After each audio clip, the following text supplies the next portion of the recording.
Well, I think Gulf states have their own interests in this case, and they do act proceeding from their interests.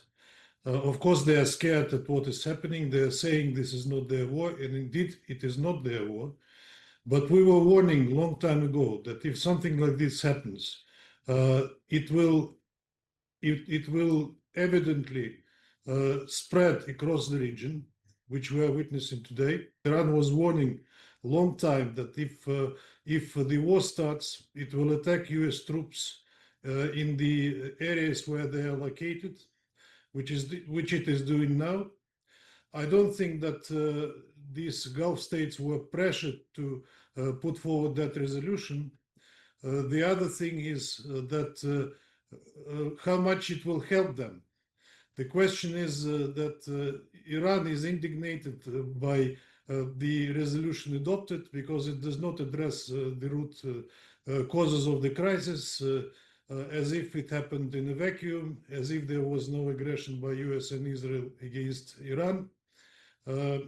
And, you know, the question is how far-sighted the resolution adopted was, because what now will restrain or restrict Iran from continuing striking the US military in the region, and which means the Gulf states in particular. Of course, we always, in this kind of games, we have to look who is benefiting, qui prodest. And definitely US and Israel, with this resolution that does not address the primary source of what is happening, receive kind of additional justification on what they're doing. The Western countries live long time under the guise of the so-called rules-based international order, which of course differs from the international law codified in the UN Charter. Secretary General recently excelled himself in a scandal when he allowed and assumed that there could be a referendum on self-determination of Greenland, but when asked a question about Donbass, he said that's another case. When they speak about Ukraine, they say one thing about international law. When they speak about Iran, they say another. Nobody could explain. The explanation were hollow indeed.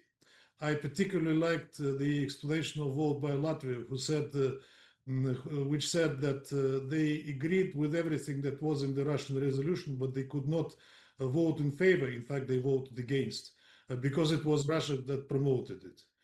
The explanation was that we should focus on the Gulf, and that is the main purpose of the resolution. But then again, by that it becomes one-sided and does not take into account where it all started and by whom. Europeans, first and foremost, who are complicit in this crisis by invoking, say, the so-called snapback, which never happened because they didn't have the right to do so, by castigating Iran,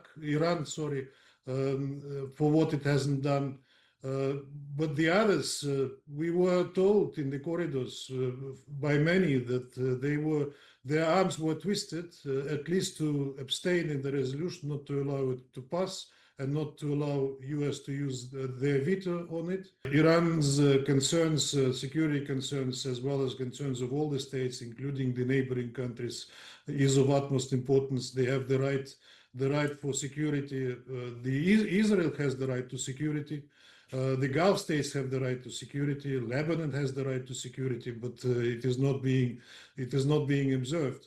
You know that US recently confessed that they planned that operation while they were negotiating with Iran, and Iran was doing that in good faith. Israel recently confessed that they were planning together with the US to start this operation 2 or 3 months before it started, which means that these negotiations were just a smokescreen. The blitzkrieg failed. The Iranian regime, as they call it, didn't collapse. The people didn't revolt against it. It looks like there is no exit strategy for the US in this game. I'm not a fortune teller, but the situation is really dire, and we are calling for the political and diplomatic solution. And those who are opposing it, and by the de facto they did it when they voted, they didn't vote in favor of our resolution, means that they bear responsibility. As simple as that. Jelajahi cara baru mendapatkan informasi. Download Metro TV Extend sekarang.